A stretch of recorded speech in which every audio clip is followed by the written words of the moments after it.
YouTube? This is Kyle with Brothas Perspective, and today I got a special guest with me, my boy Sam. Hey. Yeah, today we're going to talk about UFC 235. Usually we just talk about the main events, but today I want to touch on my favorite fight of the card, which is Diego Sanchez versus Mickey Gall. And this fight was so great. Usually, you know, they try to serve the old veteran guys to the young guy, you know, but this wasn't the case. Like, Diego Sanchez came out, he showed out, and he had a dominant performance. Yes, it was crazy, man, because especially whenever you see Mickey Gall coming from his last performance, it's been a while, but how his display of his wrestling skills, but you know Diego's wrestling skills are supreme, but, like, I never thought it was going to be like that. I was worried. Yeah, but you've been watching UFC a little bit longer than me, so I didn't really know what Diego's wrestling. I didn't know if it was that good. I saw him wrestle.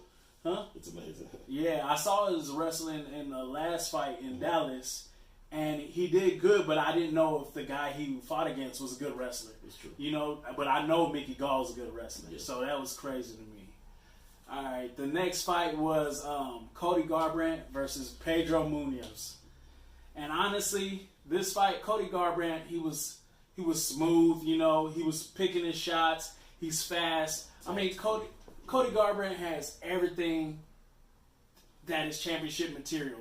And he's still a young fighter. Yeah. But the thing is, when he smelled blood, it basically turned into rock and sock and robots, you know? Yeah. He does it often. It's hard to really put yourself in a situation, but like whenever you get hit and you're getting hit, like it's different. Yeah. I think he thought, I can finish it. Yeah.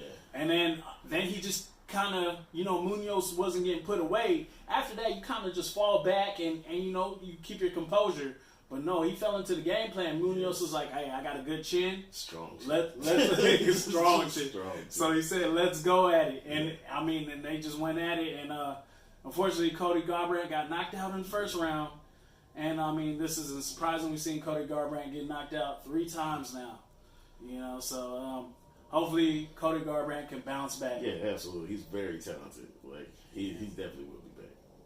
All right, next fight was the women's fight. It was Tecia Torres versus Weili Zhang. I'm not even sure how to pronounce her name. This is my first time seeing her fight. She looked great. Yeah, and Tecia Torres isn't no slouch, you know. She's not a slouch, you know. And she kept up with Weili, but you know, Weili just did better. She outstruck her, you know. Tecia Torres was countering more, but for every one counter, Weili would hit like 2 or 3 times, and you know, I mean, I think that was a good decision. Now the next fight was controversial. Everybody's talking about it. Was Ben Askren versus Robbie Lawler. A great fight, though. Yeah, great fight. Honestly, to me, there was 2 controversies in this fight. 2. Yeah, I agree. Yeah, one. I agree.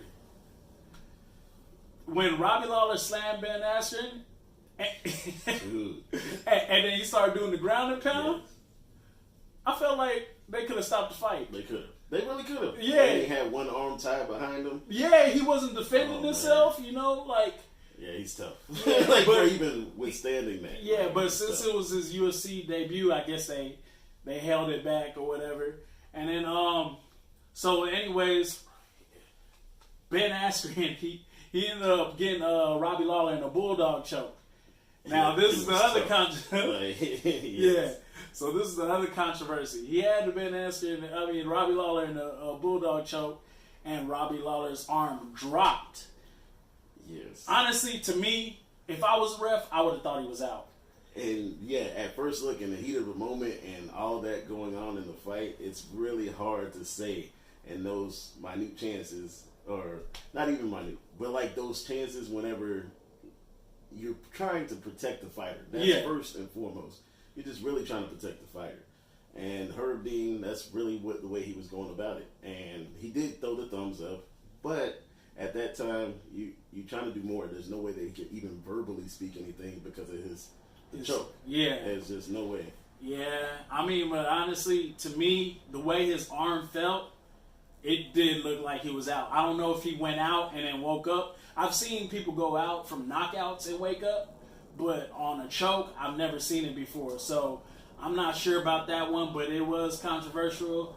And, yeah, I mean, sucks for Robbie Lawler, but, you know, it's just the way it goes, man. All right, man, the next fight. This was a fight that a lot of people thought was boring. I loved it, though, you know? And, I mean... Amazing fight. Honestly, it was a championship fight. It was the first championship fight. It was Tyron Woodley versus Kamaru Usman. Yes. Yeah, so Kamaru Usman basically had his way with Tyron Woodley. Yeah, trains in Dallas. Actually, man, Kamaru Usman been here since he was like 8 years old, 9. This man, he gonna carry a Nigerian flag. Hey. Yeah, he got to represent. He's got to represent, but he from Dallas. You know what I'm saying? Like, he from Dallas too. Yeah. But yeah, actually, he went to your high school. Yeah, back in the day. Yeah, he went to your high school. He actually wrestled with your high school. But Tyron Woodley, you know, it surprised me. I mean, Tyron Woodley, not only does he usually control the pace, but it's also like, I mean, Tyron Woodley's a Division I college wrestler, you know? Amazing wrestler. Yeah, so if you're a Division I college wrestler, where's your wrestling at? You never know what people are going through in those lives. Come on, man. Like, do you think Tyron Woodley relies too much on his right hand, on the counter strike? He's a great striker, and whenever you have that much power and you have that much capability of laying that strike, like, and you're countering, you're waiting for the moment, and you're watching for the shoot. Like, there's a lot of different things that he was going through in his mind, but you know he was trying to do and implement his game plan, but it just didn't pan out the way he wanted to. Yeah. But Usman, wait. Yeah, a dominant performance. I can't take anything away from Usman, especially the way Tyron Woodley has been fighting. You know, we haven't seen anybody hold a belt that long in the welterweight division. You know, well, I mean, we have. Well, yeah, we have with Robbie Lawler. Like, GSP is like what I know, like, you know, literally just holding the belt for a while. You know, ever since I started watching UFC, it's just been GSP. And then Big Rig got it, held it for one fight, and you know, that was it. You know, so, I mean, I don't know, Woodley was just, he was reminiscent of GSP. I thought, oh, he might hold it for a long time, and I thought Usman, you know, was still young. He might not be ready, but really, you know, you had 9 fights in UFC, undefeated in all those fights. Maybe he is ready. And stuck to the game plan. Yeah. That's impressive. Yeah. Well, hopefully Usman beats Cody, because I don't like him. Yeah. Usman got that one. I'll really cheer for Usman. Yeah. I just want to see Cody lose, to tell you the truth. Like, really.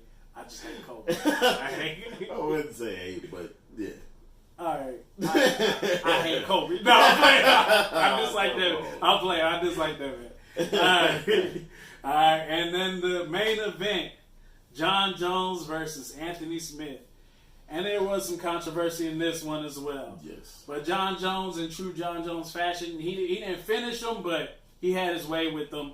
He used his length. He used all types of weapons. You didn't know if he was going to go high, low. You know, he just...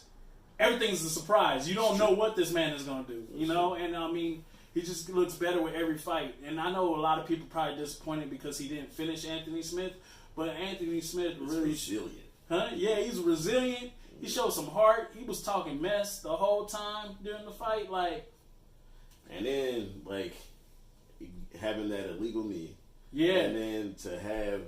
the champion's state of mind to get up and still continue to fight. I know, because, I mean, that illegal knee, I mean, I'm surprised he didn't go out, though. Yeah. Because that was a hard knee, you know? It was a hard knee. I'm surprised he didn't go out. And then the fact that he still fought, you know he probably has a concussion. Dude. I mean, I got to look at the injury report, but I wouldn't be surprised. It was a hard strike. It was a hard strike. They said there was another illegal shot. I didn't see anything, though, illegal. They said he kicked him in the head. They said that, but it did happen. It was a kick. When he was down? It was a block. It hit his arm. It hit his arm. Yeah, so it was aimed at To me, it looked more at the chest level, though. In the heat of the moment, heat of the fight, those type of things happen. But, yeah. But anyway, Jon Jones is still the champ, you know. And, I mean, I'm just... I'm just happy to see a good fight. Yeah, it wasn't a finish, but it was still a good fight. And Jon Jones' shots are just so precise. And I think Anthony Smith will be back up there again. Absolutely. But there's going to be, other fighters in the lineup, especially like Johnny Walker. He's already ranked number 3. So he fought that night. Oh yeah, Johnny Walker did fight that night. Crazy me. It was a short fight, 36 seconds. Right. That was probably my second favorite fight of the night as well. The timing was impressive. Yeah, timing was impressive. But yeah, and we know the aftermath. Yeah, but if y'all didn't see UFC 235, definitely go back, check out the highlights. If it does rerun, you definitely got to check it out. And if you want more content like this, like, share, and subscribe. Peace.